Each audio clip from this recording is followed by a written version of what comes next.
Everyone, hope you all will be fine. और आज हम पढ़ेंगे फ्यूचर कंटिन्यूस टेंस, ऐसा काम जो फ्यूचर में जारी होगा, लाइक रहा होगा, रही होंगी, रहे होंगे, ईटीसी।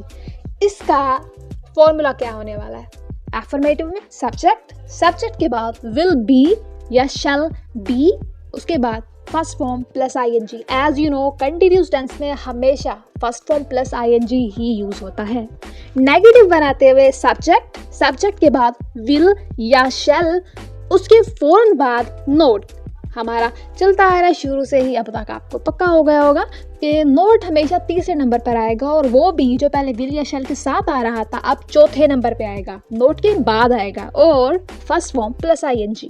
रिवाइज, सब्जेक्ट, उसके बाद विल या शैल, उसके बाद नोट, उसके बाद बी और फर्स्ट फॉर्म प्लस आईएनजी। और एज यू नो, इंटेरोगेटिव में हमारा हेल्पिंग वर्ब स्टार्ट में आ जाता है। Example, Saba will be using mobile. Saba mobile इस्तेमाल कर रही होगी, सबा इस्तेमाल नहीं कर रही होगी। Saba will not be using mobile.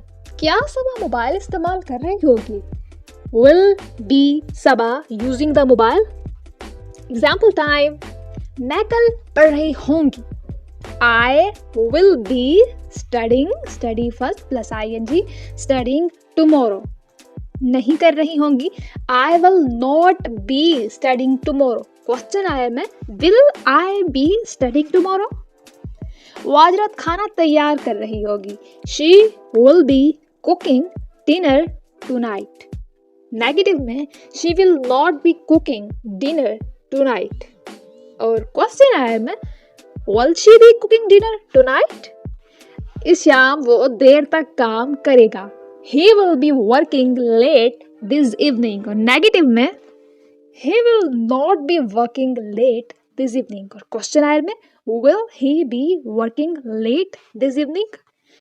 इस हफ्ते हम ये मूवी देख रहे होंगे। We will be watching a movie on Saturday. Negative में, We will not be watching a movie on Saturday. और नेगेटिव के आगे इंटेरोगेटिव में हम पढ़ेंगे, Will we be watching a movie on Saturday? That's all. Now you have to practice, and you may comment your practice in comment section.